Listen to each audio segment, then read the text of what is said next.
Bienvenido a Saboreando la Palabra, el comentario a las lecturas de la Misa Dominical. Te habla el Padre Ángel Siapi, de la parroquia Cristo Redentor en el Paraíso, San Juan, Puerto Rico. Recuerda que en la descripción están las citas bíblicas de las lecturas, el enlace al guión de la Lección Divina, el enlace a los apuntes del comentario y la dirección de la página web de la parroquia Cristo Redentor. En el nombre del Padre, del Hijo y del Espíritu Santo. Amén. Oh Dios, que por tu verbo realizas de modo admirable la reconciliación del género humano, haz que el pueblo cristiano se apresure con fe gozosa y entrega diligente a celebrar las próximas fiestas pascuales. Por nuestro Señor Jesucristo, tu Hijo, que vive y reina contigo en la unidad del Espíritu Santo y es Dios, por los siglos de los siglos. Amén. Cuarto domingo de Cuaresma, ciclo A. Hoy tenemos mucho que decir en el comentario, así que vamos de inmediato con la primera lectura. La primera lectura está tomada del libro de Samuel. La unción de David en Belén, por mano de Samuel, lo convierte en el segundo rey de Israel. A partir de ese momento, el Espíritu de Dios lo acompañará siempre. Así nos dice el versículo 13, con el que cierra la lectura de hoy. Ungido significa Mesías, se dice Mesías en hebreo, y Cristo en griego. David se convertirá en el prototipo del rey Mesías, del rey ungido, y en figura del rey Mesías esperado por los judíos. Este rey Mesías, esperado por los judíos, se hará presente de manera plena, aunque por supuesto distinta a las expectativas humanas, se hará presente en Cristo, Hijo de David. El relato muestra la gratuidad de la elección divina, que no se guía por los criterios humanos, sino que elige al que no tiene posibilidades. David no era de familia rica, ni noble, ni militar, ni sacerdotal. Elige a Dios al pequeño. David era el menor de los hijos de Jesé, nos dice en el versículo 11. Al que no sabe, David era pastor de ovejas, imagínense, pastor de ovejas se convierte en rey de Israel. Y al que no se toma en cuenta, a David no se le tomaba en cuenta, tan es así que su padre no lo incluye entre los 7 hijos que le presenta al profeta Samuel. Así nos dice el versículo 10. Dios le dice a Samuel: el hombre mira a los ojos, mas el Señor mira el corazón. Versículo 7. El profeta Samuel nos muestra cómo la fe, fiarse de Dios y obedecerle, como hizo él, nos capacita para ver como Dios ve y poder actuar como Dios actúa, para no engañarnos con las apariencias y obrar equivocadamente, sino para vernos, ver a los demás y captar lo que nos rodea en su realidad más profunda, es decir, según Dios.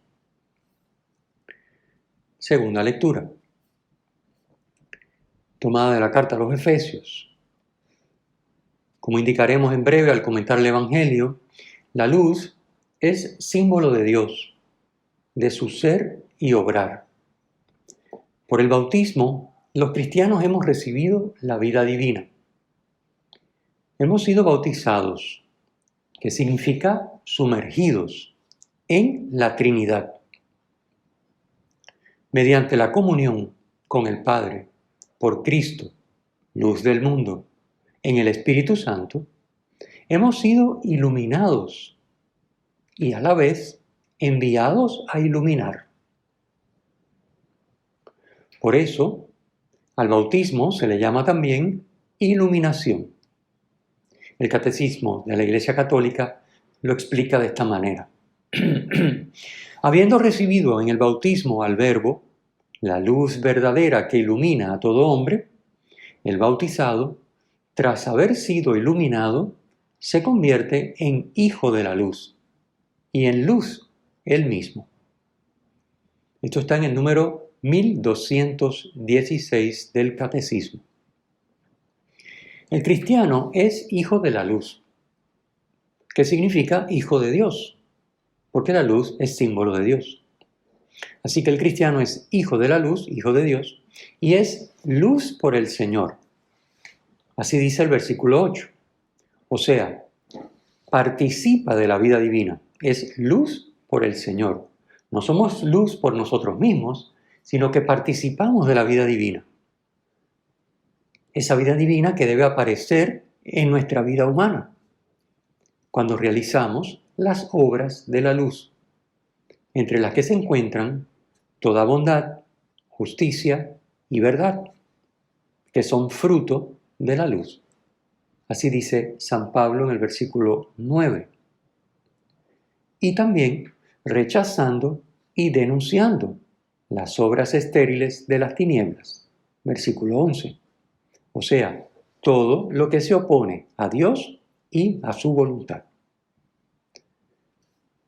Finalmente, digamos que el texto citado por San Pablo en el versículo 14, despierta tú que duermes, levántate de entre los muertos y Cristo te iluminará, probablemente proviene de la liturgia bautismal. Seguramente era un texto que se utilizaba en la liturgia del bautismo.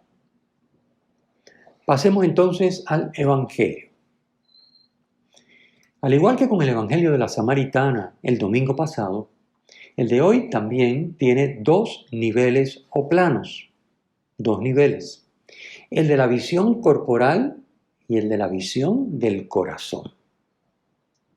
Jesús se va a referir a la ceguera y a la visión del corazón.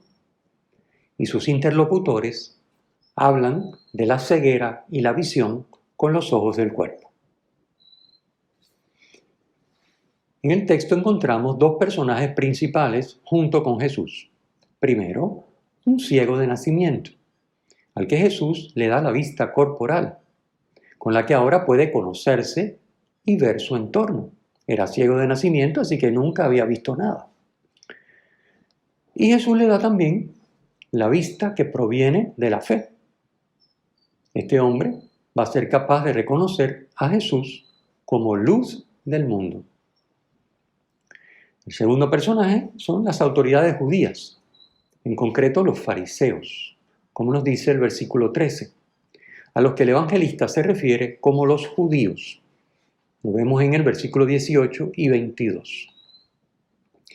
Estas autoridades judías, estos fariseos, ven con los ojos del cuerpo, pero se niegan a ver la realidad más profunda y rechazan a Jesús, rechazan el don de la fe y permanecen ciegos. Es la ceguera del corazón.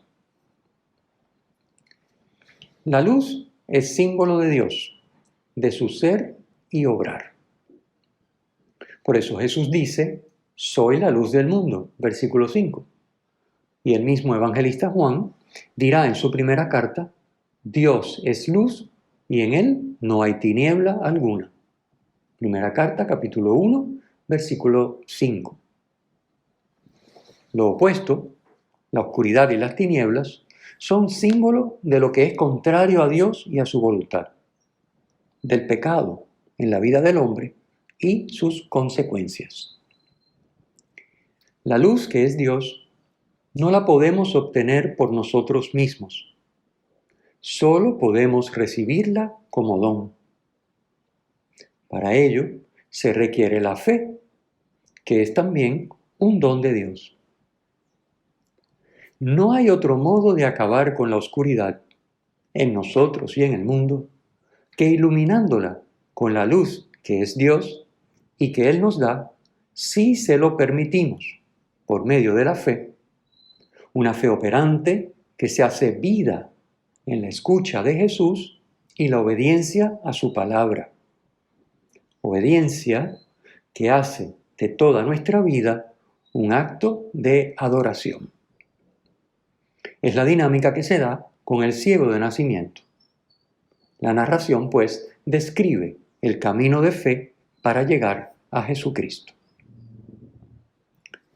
Según la mentalidad de la época, el sufrimiento y la enfermedad eran castigo de Dios por los pecados propios o de los padres. Así aparece en el versículo 2.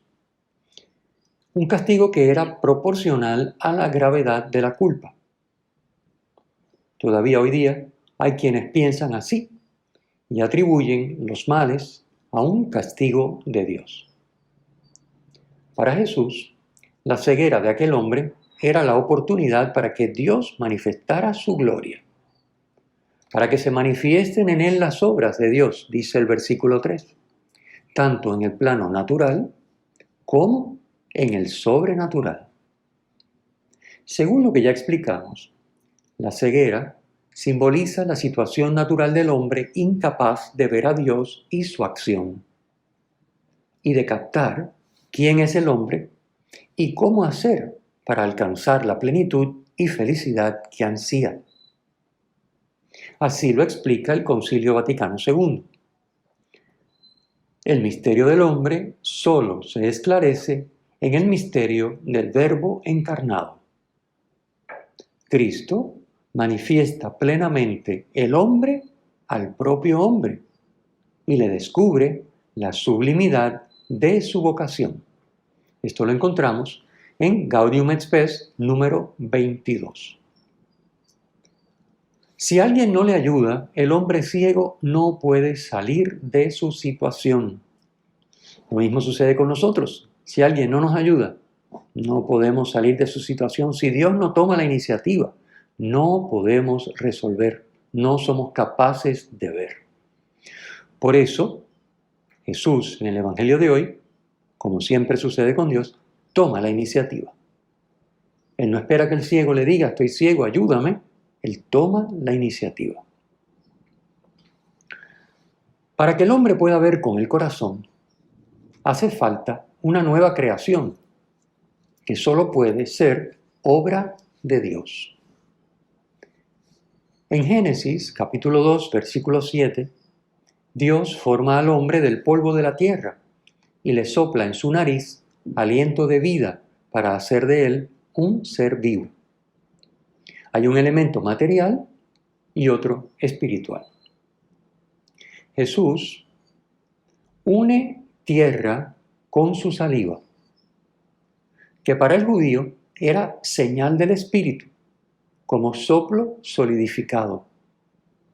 Y con la tierra y la saliva hace barro, el cual le pone en los ojos al ciego. Versículo 6. Como en el Génesis, tenemos el elemento material, la tierra, y el espiritual, su espíritu en la saliva. Pero a diferencia de la primera creación, para la nueva se requiere la colaboración del hombre. Jesús le dice al ciego, ve a lavarte a la piscina de Siloé, que significa enviado. Versículo 7. El término griego que se traduce por piscina significa fuente bautismal. El ciego debe lavarse en la fuente bautismal del enviado, es decir, de Jesús. Él obedeció y fue, se lavó y volvió con vista. Versículo 7. La obra de Dios, la obra realizada por Dios, ha cambiado radicalmente la vida del ciego, al punto de que los vecinos dudan de si es él o no. Es la misma diferencia que hay entre el hombre inmerso en el mundo, sus criterios y valores, y el que ha dejado entrar el Espíritu en su vida, iluminar su realidad y dirigirle. Es lo que San Pablo llama el hombre mundano o carnal y el hombre espiritual. Se trata de la misma persona y sin embargo es otra persona. El ciego sanado tiene que asegurarle a los que dudan, soy yo. Su camino de fe ha comenzado, pero aún no sabe quién es Jesús. Se refiere a él como ese hombre, versículo 11, y confiesa que no sabe dónde está, versículo 12. Era sábado el día que Jesús hizo barro y le abrió los ojos. versículo 14. Los fariseos identificaban el reino de Dios con el cumplimiento perfecto de la ley. Jesús siempre supeditó la ley al bien de la persona, diciendo, el sábado fue hecho para el hombre y no el hombre para el sábado. Cita que conocemos muy bien y que encontramos en Marcos capítulo 2, versículo 27. Cristo también se colocó siempre por encima de la ley. El Hijo del Hombre es Señor del sábado. Marcos capítulo 2, versículo 28 y Lucas capítulo 6, versículo 5. El sábado estaba prohibido trabajar y hacer barro era considerado trabajo. Los fariseos juzgan la obra de Dios con el único criterio de si cumple o no con el descanso sabático. Por esto concluyen que quien la ha hecho es un pecador, versículo 16, y que lo hecho no viene de Dios. Así se cierran a la fe en Jesús y a ver la luz que simboliza el ser y obrar de Dios. No quieren ver a Dios actuando, no quieren ver a Dios en medio de ellos. Interrogan al ciego sanado y de este modo lo ayudan en su camino de fe, obligándole a reflexionar sobre la persona de Jesús. ¿Qué dices del que te ha abierto los ojos? Él contestó, que es un profeta, versículo 17, es decir, un enviado de Dios. Los fariseos no buscan la verdad, sino la manera de condenar a Jesús por violar el descanso sabático. Por eso se niegan a aceptar que aquel hombre hubiera sido ciego y llaman a sus padres para interrogarlos. Versículo 18.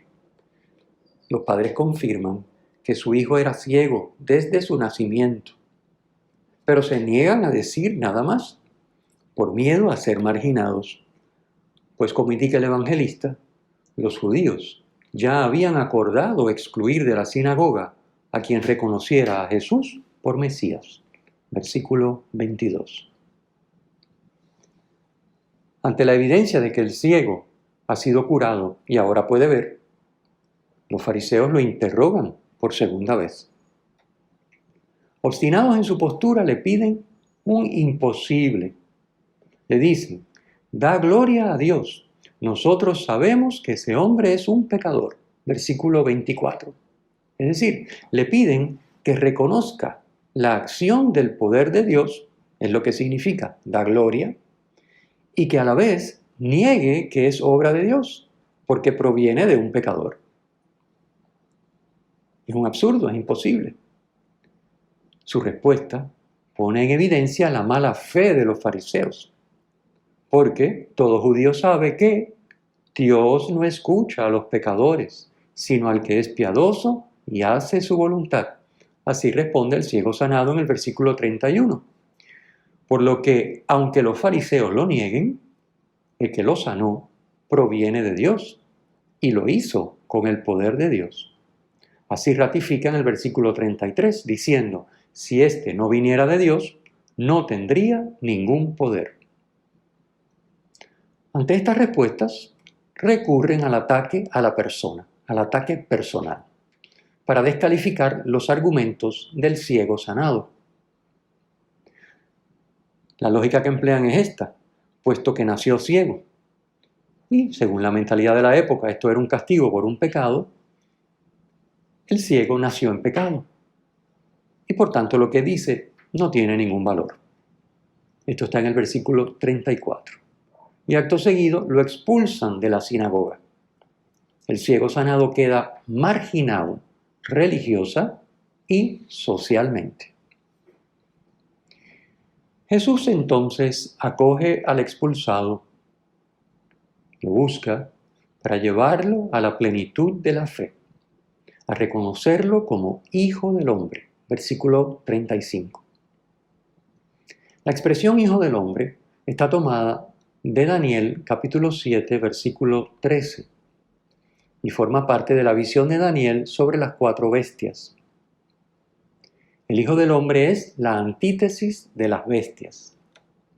Que venga sobre las nubes con poder y gloria indica que procede de Dios, aunque lleva sobre sí la debilidad humana, pues es hombre. En el judaísmo contemporáneo de Jesucristo, esta figura, Hijo del Hombre, se entendía como el Mesías.